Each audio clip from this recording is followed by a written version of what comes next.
마태복음 26장 37절에서 46절까지입니다.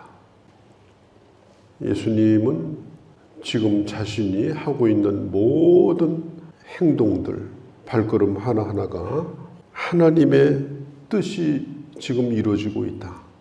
예언되어진 하나님의 말씀이 지금 이루어지고 있다. 이렇게 해야만 하나님의 말씀이 이루어진다. 그 생각을 가지고 지금 한 걸음 한 걸음 십자가를 향해서 올라가고 계신 겁니다. 31절에 보아도 기록된 바 이렇게 말하고 있어요.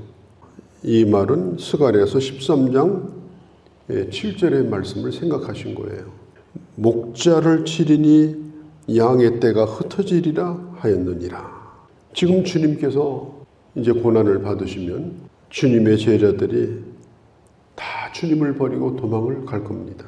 그러면 주님이 부활하신 다음에 목자가 흩어진 양을 다시 모으듯이 주님이 다시 갈릴리로 가셔가지고 제자들을 하나둘씩 다시 모으실 것을 이미 주님은 그걸 알고 계셨습니다.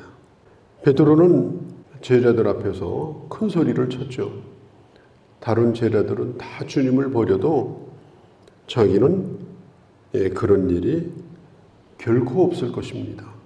그런데 채 몇 시간도 안 돼가지고 베드로는 예수님을 부인하고 말았어요. 그럼에도 불구하고 이 베드로는 나는 죽을지라도 주님을 버리지 않을 것입니다.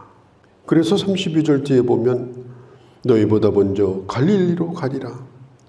모한 후에 살아난 후에 지금 그것까지 다 염두에다 두고 지금 이 길을 가고 계신 거예요. 그러니까 베드로가 이런 얘기를 할 때도 야, 네 주제를 파악해라. 어떻게 그렇게 입에 침도 안 바르고 거짓말하냐. 이렇게 말씀하지 않았어요. 왜? 다 알고 계시니까. 베드로가 그런 얘기를 할 때는 그게 베드로 진심이에요. 베드로가 그걸 거짓말 한 게 아닙니다. 그렇게 정말 하고 싶고 그렇게 지키고 싶었던 거예요. 그러나 문제는 그걸 지킬 만한 능력이 그에게 없었어요. 주님은 베드로의 그런 모습을 또 제자들의 그런 모습을 다 보았기 때문에 다 알았기 때문에 주님은 낙심하지 아니했던 것입니다. 우리가 주변에서 나만은 그렇지 않다 이렇게 큰 소리치며 이 장담하는 사람, 이런 사람이 이게 좀 문제가 있는 사람이에요. 조심해야 될 사람입니다.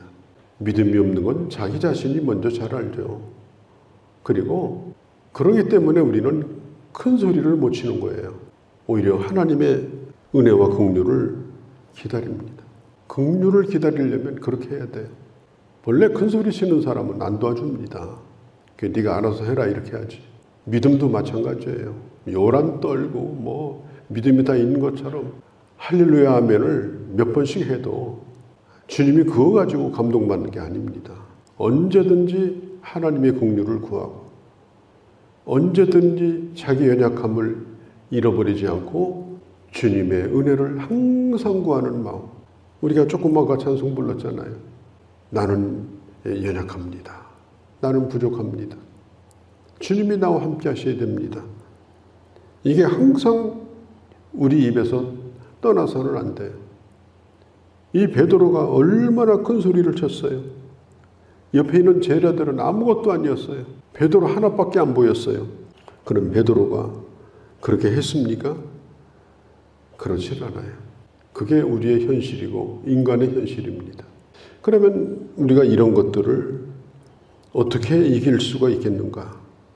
오늘 이 본문에 보면 기도해야 된다는 걸 가르쳐 줍니다. 며칠만 기도하지 않으면 먼지가 벌써 쌓여요. 그게 더 길어지게 되면 아예 이제는 영적으로 다 죽어버려요. 그러니까 그 어떤 것보다도 우리가 신앙생활할 때 이 기도하는 것이 중요합니다. 왜냐하면 우리는 항상 약하기 때문에 늘 끌려가기 때문에 그래요. 늘 잘못된 대로 기울어지기 때문에 그렇습니다. 기도는 전능하신 하나님 쪽으로 기울어가는 거예요. 우리가 전능하신 하나님을 향해서 나가는 거예요. 그 주님과 연결이 되는 거예요. 주님의 능력을 공급받는 거예요. 그 능력에다가 코드를 꼽아놓으면 그냥 가만히 있어도 충전이 돼요. 그게 중요한 겁니다. 그래서 히브리서에 보면 우리 주님도 육체에 계실 때 심한 통곡과 눈물로 이렇게 말하고 있어요. 심한 통곡과 눈물로 간구와 소원을 주님 앞에 아뢰다. 주님은 이 땅에 계실 때 심한 통곡과 눈물로 하나님 앞에 늘 구하면서 그 십자가의 길을 잘 걸어갔다면, 하나님의 아들도 그랬다면 도대체 우리는 어떻게 해야 되는가? 예수님이 이제 기드론 시내를 지나가지고 예루살렘 건너편에 있는 감람산에 올라가십니다. 감람산 중턱에 보면 감람나무가 많아요. 이게 올리브나무입니다. 올리브. 우리가 사용하고 있는 이 올리브 기름의 원료가 되는 올리브나무. 그래서 올리브나무 과수원고 같은 곳이 이게 바로 이 감람산이에요. 주님은 거기서 이제 마지막 시간을 보내려고 하는 겁니다. 붙들리기 전까지. 그 마지막 시간. 얼마나 절박한 시간이에요. 얼마 안 남은 시간이에요. 이제 끝이 다 보이는데 그 시간을 뭐 하러 보내느냐, 이게 중요한 거예요. 우리도 마찬가지예요. 절박한 때라면 그때 뭐 하겠는가? 시간이 얼마 안 남았다면 그때 뭐 하겠는가? 예수님은 그 시간에 기도하기로 결정하고 올리브산으로 올라가신 거예요. 거기는 주님이 자주 가시던 곳이에요. 습관처럼 가셨던 곳입니다. 그렇기 때문에 우리 주님이 그 올리브산에 그날도 가신 겁니다. 큰 맘 먹고 산기도하러 가신 게 아니고 늘상 하던 것처럼 그렇게 가신 거예요. 제자들과 함께 가셨습니다. 거기에 겟세마네라고 하는 곳이 있는데, 그 겟세마네라는 말이 올리브 기름을 짜는 기름틀을 의미하는 단어입니다.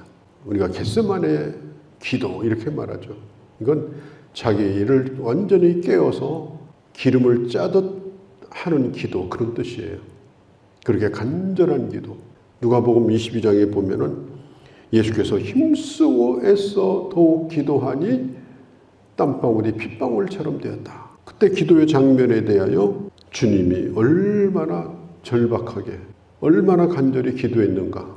땀이 흐르는데 그것이 바로 핏물처럼 변했다고 하니까 그냥 땀이 아니라 몸에 있는 그 피를 짜내는 그런 기도를 했던 것을 알 수가 있습니다.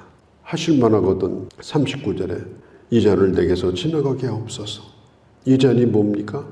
주님이 지셔야 될 모든 사람들의 죄가 담겨져 있는 저주의 잔입니다.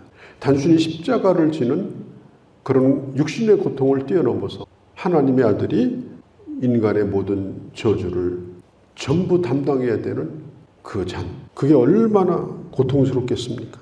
가능하다면 이것이 내게서 지나가게 하옵소서. 그런데 39절에 보면 그러나가 나와요. 그러나 이게 중요합니다. 나의 원대로 마옵시고 아버지의 뜻대로 되기를 원합니다. 사람이 기도할 때 처음에는 이것도 구하고 저것도 구하고 그렇게 기도할 수 있어요. 그러나 간절히 기도하다 보면은 나중에는 그 기도가 달라져요. 어떻게 달라지느냐? 그러나 이게 있어야 되는 거예요. 끝까지 내가 바라는 걸 고집하고 내가 얻고자 하는 것을 얻고자 하고 내가 주장할 걸 주장하고 내 뜻을 굽히지 아니하고 그렇게 하고 아멘하고 끝나면 그건 안 되는 거예요. 반드시 그러나가 있어야 됩니다. 그러나 아버지의 뜻이 있을 게 아닙니까? 아버지의 뜻 앞에 복종하기를 원합니다. 아버지의 뜻 앞에 제가 순종하기를 원합니다. 그리고 내 뜻은 다 묻어주시고 아버지의 뜻을 이루어 주옵소서. 그래서 이 그러나가 아주 중요한 거예요. 그리고 예수님이 3번씩이나 기도했어요. 이 반복해서 기도했다는 말은 끈질기게 기도한다는 의미도 있지만 순종하겠다고 하는 의미가 아주 강합니다. 자신이 기도하고 있는 것을 나는 그대로 순종하겠습니다. 그 분명한 의지, 나도 그렇게 할 의사가 없고 그렇게 될 간절함도 없고 그냥 대충 기도하고 끝나는 그런 기도가 아니고, 그러나 아버지 뜻대로 하옵소서. 그 기도를 3번씩이나 간절히 한 것은 꼭 그렇게 되기를 원했던 거예요. 그런데 지금 제자들을 12명을 데리고 올라갔는데 그 가운데 베드로, 야고보, 요한을 더 가까이 데리고 올라갔어요. 그런데 그 제자들이 지금 자고 있습니다. 큰소리친 베드로도 자고 다른 제자들도 오늘따라 예수님이 왜 저렇게 힘들게 기도하냐, 왜 저렇게 우시냐, 그냥 걱정하죠. 그냥 걱정하다가 그냥 잠이 든 거예요. 왜냐하면 육신이 약하니까. 우리 주님도 말씀했죠. 41절에 마음에는 원이로되, 마음은 원인데 육신이 약하니까 잠이라는 게 그래 참 필요한 거예요. 심지어 저도 이게 말씀을 준비하다가 참 졸릴 때가 많아요. 피곤하니까 그걸 이기고 막 한다고 해서 하나님의 은혜가 임하는 게 아니에요. 그때 하나님의 은혜가 임하는 방법은 무조건 좀 잠을 자야 돼요. 한 30분만 누우시면 말씀이 떠올라요. 지혜가 임해요. 그러니까 이게 육신을 가지고 있기 때문에 이걸 우리가 부인할 수가 없는 겁니다. 그러나 그럼에도 불구하고 우리는 꼭 기도해야 될 때는 기도해야 됩니다. 예수님도 그랬잖아요. 마음은 원인데 육신이 약하다. 내가 다 이해한다. 왜 모르겠는가? 그러나 오늘만은 기도해야 되지 않느냐. 오늘 이 시간만은 기도해야 되지 않느냐. 계속해서 자면 어떻게 할 거냐. 그 잠은 언제까지 잘 거냐. 오늘 죽는데 오늘 기도해야지. 오늘까지 자다가 죽으면 되겠냐. 우리 주님이 하시는 말씀이 그거예요. 때로는 육신이 연약하여 우리에게 휴식이 필요하고 잠이 필요하지만 우리가 하나님 앞에 깨어서 기도해야 될 때는 이 기도가 필요하다. 그래서 저는 이 새벽에 일어나서 기도하는 것이 참 좋다는 생각을 해요. 가장 정신이 맑을 때, 그리고 영적으로도 제일 맑을 때가 새벽 시간이고, 그러니까 충전이 아주 잘 돼요. 은혜도 충전이 잘 되고 모든 게. 그래서 나는 우리 성도들이 또 새벽에 좀 깨어서 좀 기도하고 저녁에 좀 일찍 자더라도 그런 습관을 가지면 참 좋겠다는 생각을 가집니다. 그럼에도 불구하고 주님은 말씀합니다. 앞으로 큰 시험이 올 텐데 41절에 시험에 들지 않게 기도해라. 마음으로는 원이로되 육신이 약하구나. 그래도 기도해라. 주님이 말씀한 거예요. 그래도 기도해라. 기도할 시간이 바로 지금이다.